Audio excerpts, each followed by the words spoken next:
Los productos alimenticios provenientes de los países del sur forman parte desde hace tiempo de nuestros hábitos o de nuestra dieta cotidiana. El café, el azúcar, el banano, el algodón, el cacao son algunos de ellos. Pero muchas veces ignoramos que detrás de esos productos suele haber una historia cargada de dramas y conflictos sociales. Para unos pocos son fuente de enormes beneficios, para millones de personas fuente de empobrecimiento, explotación y hambre. Desde tiempos de la colonia, los llamados monocultivos han tenido unas consecuencias nefastas sobre el bienestar y la soberanía alimentaria de las poblaciones del sur. El principal atentado histórico contra la soberanía alimentaria ha sido el monocultivo, el modelo agroexportador de grandes extensiones dedicado a un solo producto. Los pueblos han perdido su capacidad de alimentarse porque las mejores tierras van para la exportación.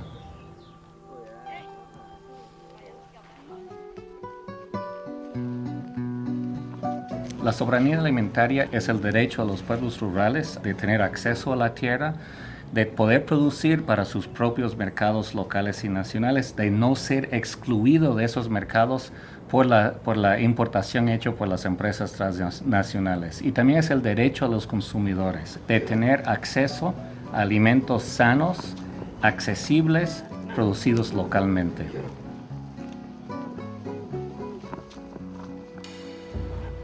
Pero la alimentación aún es un derecho por conquistar. Cada año mueren en el mundo cerca de 30 millones de personas por falta de alimentos y más de 800 millones sufren de desnutrición. Porque cultivar y cosechar para intereses ajenos nunca fue la solución.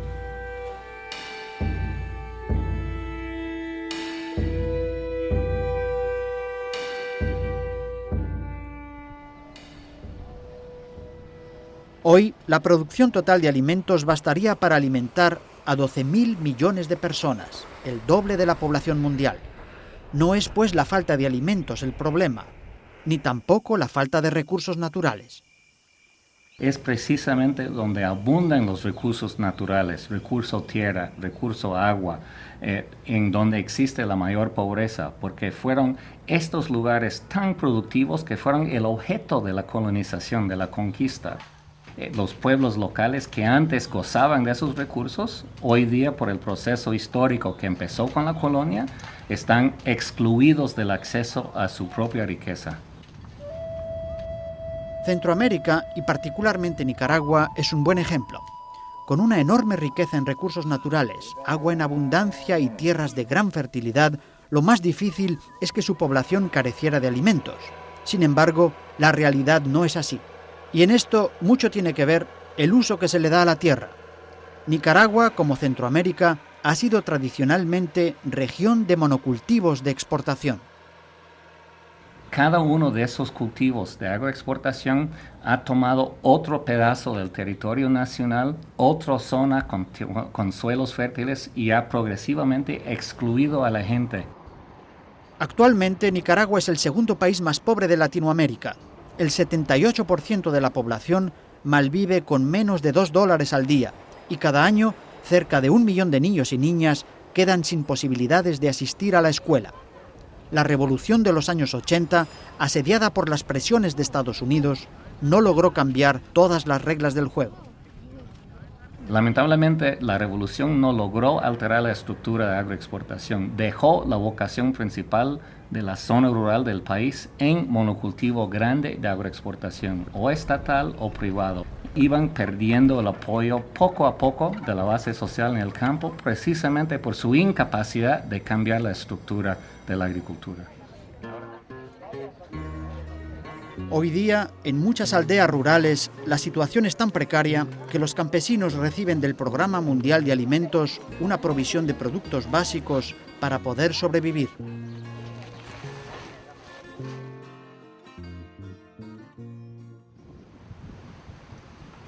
El café es el primer gran monocultivo que se implementó en Nicaragua.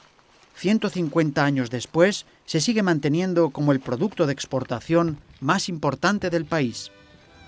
Desde finales del siglo XIX, el cultivo del café y su exportación a Europa tuvo un importante impacto económico en Nicaragua. Permitió financiar obras de desarrollo y favoreció el surgimiento de una nueva clase social, la aristocracia del café. El llamado grano de oro también atrajo a Nicaragua a muchos inmigrantes europeos, particularmente alemanes, que se instalaron en la región de Matagalpa. Eddie Kühl es caficultor y descendiente de estos primeros inmigrantes. El abuelo Otto Kühl von der Fech era de Kiel, Alemania, y se vino a Nicaragua, ya venía con 12 días de barba, ¿verdad? Lodoso, en una bestia con los equipajes, y se dedicó al cultivo del café y a la mecánica, a industrializar el café. El café ha estado con nosotros desde el tiempo de la independencia hasta la fecha, el principal producto de exportación. Le llamamos café en oro nosotros, en Centroamérica y en Nicaragua, porque le da esa riqueza al país.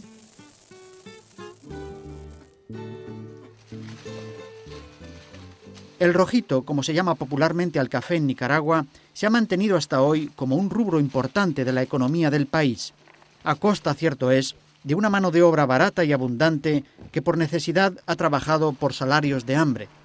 Pero la inestabilidad de los precios y el costo en aumento de los insumos importados fueron haciendo cada vez más riesgoso un negocio que iba sobreviviendo de crisis en crisis, hasta que los precios se desplomaron. En poco tiempo, el quintal de café pasó de $150 a $30. En países tan dependientes del café como Nicaragua, la crisis se hizo sentir de manera violenta y sus consecuencias fueron terribles para miles de pequeños y medianos productores agobiados por las deudas, cuyas fincas fueron embargadas por los bancos. La caída del precio de café en Centroamérica provocó un grado de miseria y hasta hambruna que no se había visto antes, aún con todas las crisis anteriores.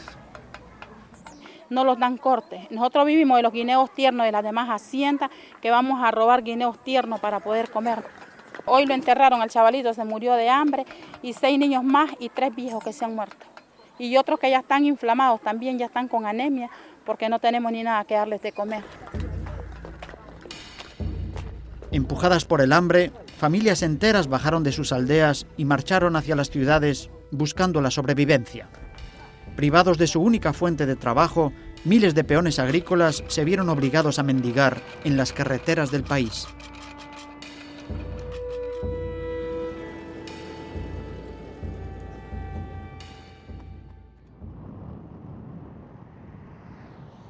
Hace solo 30 años, estos suelos del occidente de Nicaragua eran de los mejores del mundo, con una capa fértil de más de 1 metro, hasta que en los años 60 llegó al país la fiebre del oro blanco.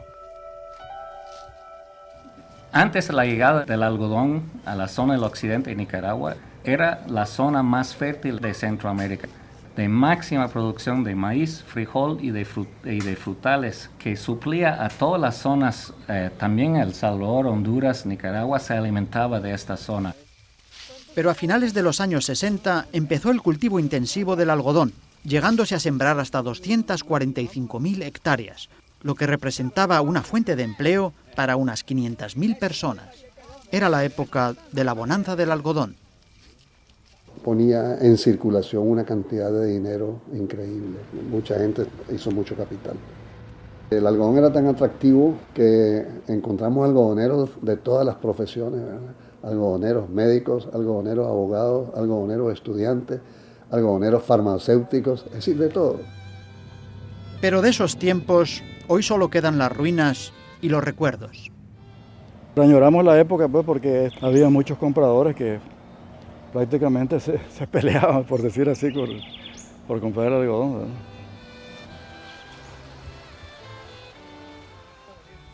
Aunque las consecuencias no fueron tan positivas para todos.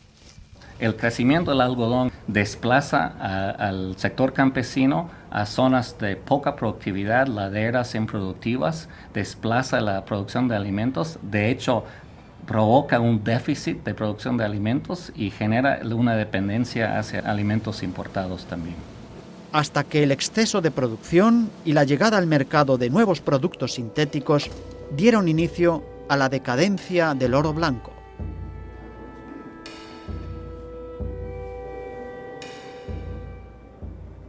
El algodón llegó a su límite en cuanto a precio en el mercado internacional en los años 80. O sea, ya el grado de sobreproducción en el mundo llegó al punto de que ya el precio no era sustentable y se cayó al suelo.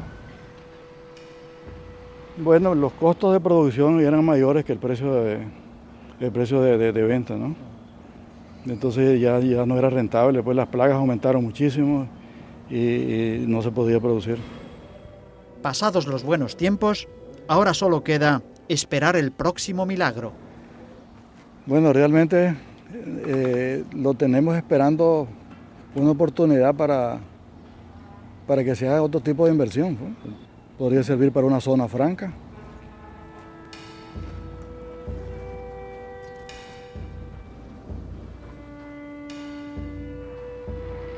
Pero la época del algodón también tuvo secuelas irreparables. El algodón dejó una destrucción ecológica casi total. Eliminaron todos los árboles de la zona, el suelo erosionado y los insectos todos resistentes a casi todos los insecticidas.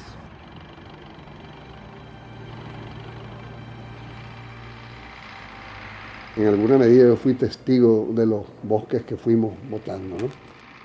Era una montaña virgen increíble, increíble. Y claro, la tierra era de primera calidad. Y cuando empezamos a botar esa montaña para convertirla en huerta para algodón, me duele un poco lo que hicimos, ¿no? Que fue el despale indiscriminado. Debíamos haber respetado un poco más la naturaleza, creo yo. Pero no solo las tierras fueron dañadas. Los pesticidas también dejaron en la población estragos mortales. Cada día, más de 100 avionetas cargadas de veneno salían a fumigar los campos de algodón y todo lo que encontraban a su paso.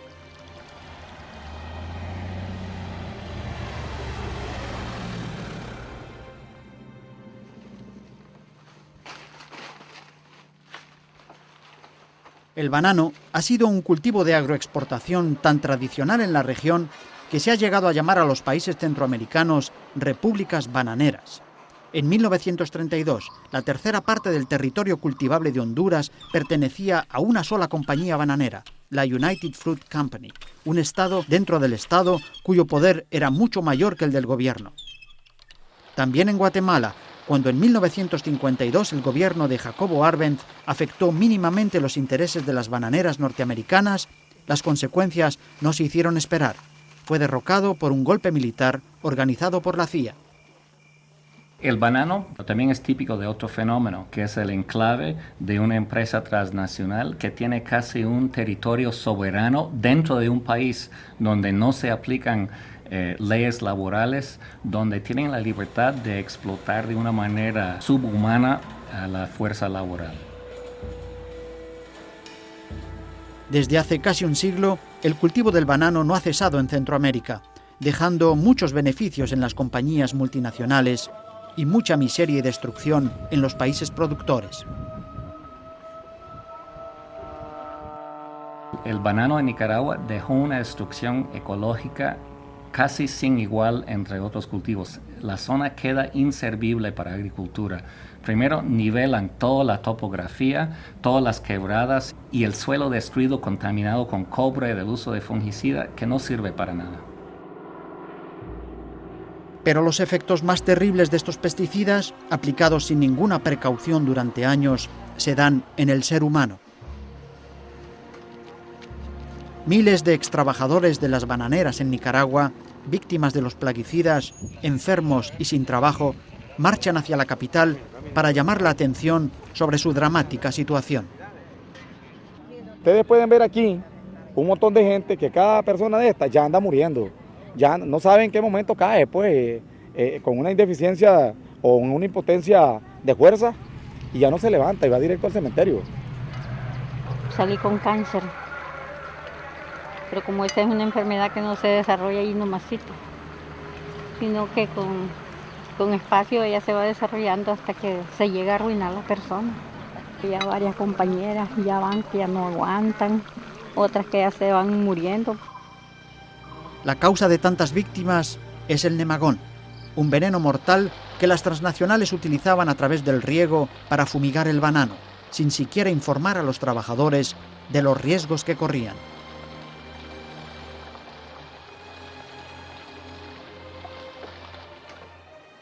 En el caso de Nicaragua, la industria bananera es particularmente irresponsable en el sentido de que ya se sabía de la malísima experiencia en Costa Rica anterior y hay hasta rumores de que cuando se logra prohibir el nemagón en Costa Rica, las empresas exportan los barriles de nemagón para Honduras y Nicaragua, donde todavía no se había prohibido. O sea, ya sabían de los problemas que provocaba y no les importaba. Los extrabajadores de las bananeras llevan ya 9 años exigiendo una indemnización a las transnacionales, aunque para muchos ya es tarde. En Nicaragua han muerto ya más de 950 personas por causa del nemagón y cada 3 días fallece una más. Ante la indiferencia general, los extrabajadores tratan de llamar la atención sobre su dramática suerte.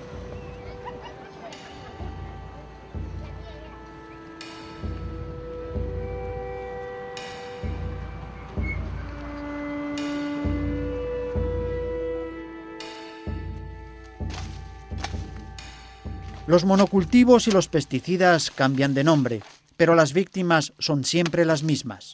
Los trabajadores de las plantaciones de caña de azúcar no escapan a la maldición. Trabajadores del ingenio San Antonio, afectados por insuficiencia renal crónica, están demandando a la empresa por haberles expuesto durante años a todo tipo de agroquímicos altamente tóxicos. Han lanzado a sus terrenos el madurador, el 2,4-D, el gramozón, el Randor y algo otros insecticidas que son dañinos, que ellos lo han lanzado durante años, que hasta ahora están dando efecto en toda la población, mejor dicho, del ingenio San Antonio que trabajaron ahí. Un fogazo, como que ando con calentura permanente, un dolor en todo el cuerpo, la presión alta.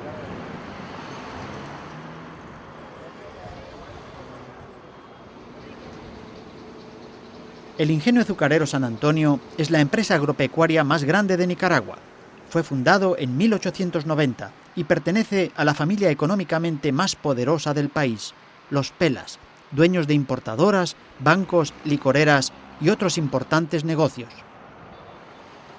En las 15.000 hectáreas del ingenio San Antonio se producen unos 5 millones de quintales de azúcar, pero para muchos las cosechas han dejado un sabor amargo. Los pesticidas utilizados en las plantaciones han contaminado el agua, lo que ha provocado en los trabajadores y vecinos del lugar innumerables intoxicaciones y enfermedades graves. La caña tiene pocas plagas, fácilmente controlado con control biológico y el problema de la fertilidad del suelo se maneja fácilmente con la simple rotación de cultivos. En Nicaragua no se aplicaron esas técnicas, dejando una destrucción ecológica del suelo innecesario y un problema de salud gravísimo.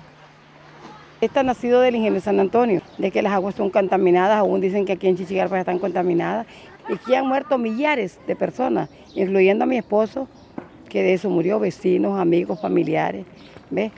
Y ahorita, por ejemplo, tengo un hijo con creatinina, tengo un yerno con creatinina, incluso están en Managua peleando que quieren que los indemnicen. Tiene 6 meses de muerto él. Él era mi marido y fue una agonía muy horrible. Y ahí me dijeron pues que él ya no tenía remedio, que ya me lo llevara para la casa porque ya no había nada que hacer con él, me dijeron los médicos. Y yo fue lo que hice, pues sacarlo del hospital y llevármelo para la casa. Este es mi marido, mire, que murió hace 2 meses, mire.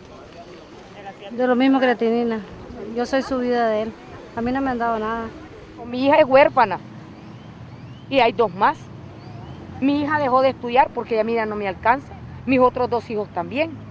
Y si el ingenio no me paga, ¿a dónde más me voy a quejar?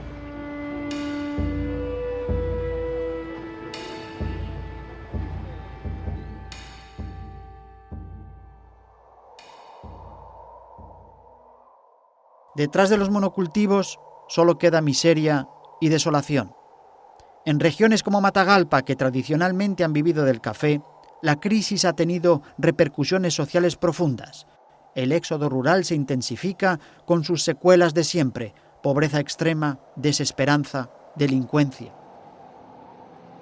Y lo que antaño fueron centros importantes de producción e intercambio comercial, pasan al olvido y al anonimato, a pesar de los desesperados esfuerzos de unos cuantos.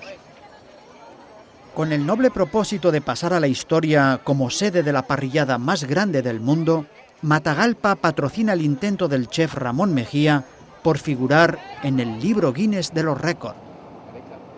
Uno de los propósitos de esta parrillada, no solo llegar a la página de los Guinness Records, que ya llegamos, porque yo nunca había visto por ningún medio, escrito ni televisivo, una parrillada tan gigantesca como esta que está aquí, sino también proyectar lo que es la exportación de nuestros recursos agropecuarios en Nicaragua y de manera muy especial lo que es la carne de res. Matagalpa, ciudad de eterna brisa, es mi tierra segoviana, corte señoría. Matagalpa, tus montañas hermosas. Podemos decir que lo que ha pasado en Nicaragua es una versión en pequeño de lo que ha pasado en muchos países. Viene un cultivo cuando el precio está alto, se desplaza la gente de la zona, luego desplome el precio, deja gente sin trabajo, tierra más barata porque el precio cayó, y eso es condiciones para invertir en el siguiente boom. Generando crisis y alimentándose de la crisis van los ciclos sucesivos de los cultivos de exportación.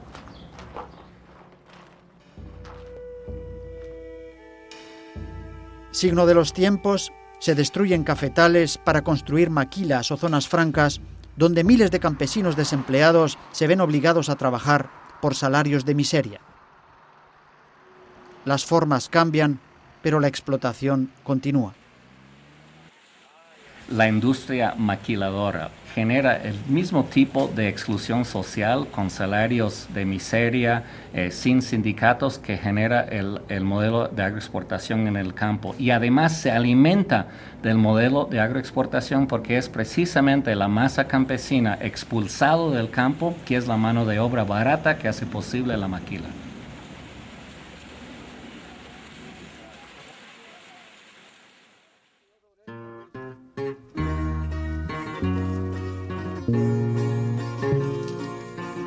Para los países del sur, a lo largo de la historia, el modelo agroexportador ha demostrado su fracaso. Si un país no es capaz de alimentar a su propia gente, si depende del mercado mundial para la próxima comida, entonces ese país es un país sumamente vulnerable. Pero este modelo, defendido hoy por el neoliberalismo, no es el único posible y encuentra cada día más resistencia. Las organizaciones campesinas de los países del sur y del mundo entero están mejor organizados, más sofisticados en sus luchas que en cualquier momento antes de la historia, y por la primera vez tienen una expresión internacional que es la Vía Campesina. ¡Solo el pueblo! La Vía Campesina hoy día está en la vanguardia de lo que es el movimiento antiglobalización corporativa y es una expresión de la gente del campo, del mundo entero, que están diciendo basta y que están liderando este movimiento tan importante en nuestro mundo.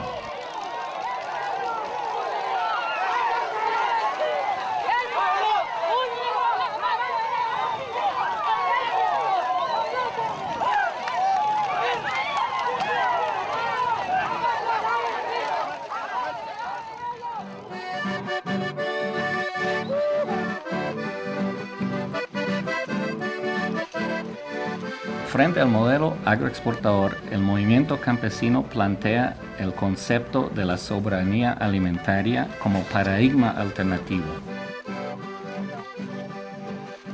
La pequeña finca familiar diversificada es la base de un modelo diferente, de otro modelo de desarrollo rural, pero también lo que necesitan los países del sur es poder cerrar sus propios mercados a nuestras exportaciones subvencionadas de los países del norte para poder desarrollar su propia agricultura local para sus necesidades locales y nacionales de alimentación.